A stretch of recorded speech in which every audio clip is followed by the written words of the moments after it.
Yu-Gi-Oh players and Yu-Gi-Oh watchers of RoySinclair.com and Roy Sinclair YouTube videos. Roy has just got back from Toronto, winning his 16th top and second place at Toronto YCS. Hey Roy, what are you doing? I'm actually just looking at pull cards right now to, for tech and figure out my, better my list from Toronto. Seeing if I can edit anything to make anything better.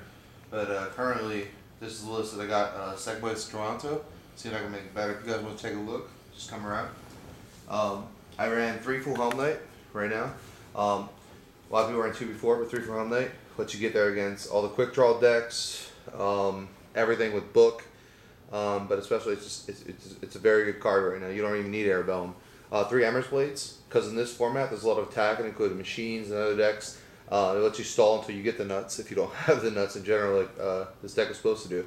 3 Fall Trolls, self-explanatory. 3 Bogarts with Cat and Monk on. This is a must. You'd run 4 if you could. Also lets you get there against anti-meta decks with its 19 attack and the ability to combo out with Paschal, another card that I ran 2 of, including Eroda, which we'll get to next. This format's all about setting. With all the backfield that you have, Bogart Paschal, high and lane. That's the format. 3 Dark Souls, self-explanatory yet again.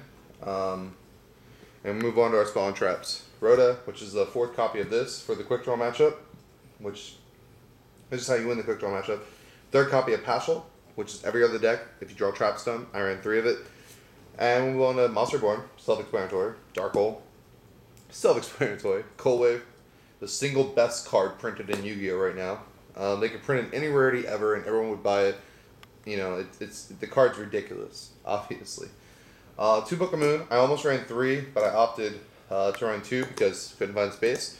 The card's ridiculous. Full home night, combos out, and with all the Trapstones running around, especially after this format, don't be arrogant, but I think Trapstone is going to be very, very prevalent, and I thought it would be with all the GB decks and other decks running around. You need Book just to stop it, or Econ, some type of spell, quick play card. Trinade, it's like Heavy Storm. You need it, combo out. Mind Control, self-explanatory. 2 Gold Sarks. People think about Pot of Duality, right here. I had 3 pots. I didn't run it. Not as good as Pot of, GBs and Sabers, not as good. Gold Sark, it gets there. It gets you the exact card you want. Doesn't need the guess to the top 3 and can't special summon. It gets you the exact card you need. You plan ahead, and if you're a good player, this card's a lot better. If you're a bad player, that card's better. Solemn Warning. I should have ran 3 instead of 2, but I ran 2 and sided 1, so probably one of the best traps ever printed in the game of Yu-Gi-Oh! One thing right now, everyone ran 1 is Trapstone. I ran 3 Trapstone because of the whole triple Bogart, double Paschal combination. 3 Trapstone, godly. Beats everything in this format. Everyone just sets everything and then you just pull it up. Royal Pressure. 3 Call right now. People should have run this last format, but run it now. Just run it now. It's broken. 2 Bottomless, self-explanatory. Solemn. This does not conflict with this if you play it correctly. If people are wondering about this with Solemn Warning. Mirror and Torrential. That's my main deck profile, just so you guys know. I ran a Thunder King, a 3rd Warning, and MST. Warning, for obvious reasons. MST for obvious reasons. Thunder King for obvious reasons. 3 Exterminations for GB. 3 System Down for Machina. 3 Crows for Infernity. And 3 Volcanic Queen, because I expected a lot of Herald. I actually didn't play it in splits, but it was a dead card sat in my box all day. But it beats the deck. Scrap Dragon. MVP of the entire day. Won me 5 matches. It's ridiculous and everything. It's generic 8-star.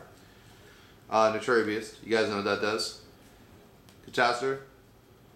Mistworm. 2 Gotems. 2 Stardust, which was inspired by, Rob DiMartino.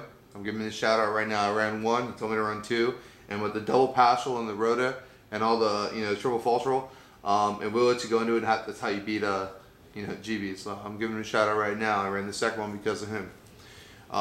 Black Rose Dragon, you only need 1. You go into 2, you should have already won anyways. Glory Guardian, Herbellum, triple Heinley, because you need it in this format. With the Bogart Paschal list that I ran with Triple Chop Stun, that's the entire way that you win with this version. You can run a different version, but this version I actually wanted to triple high and lay 4 of my 9 Swiss rounds and 2 of my top 8s. One of them was a feature, one was, and Baraya, which I actually didn't go into until round 8.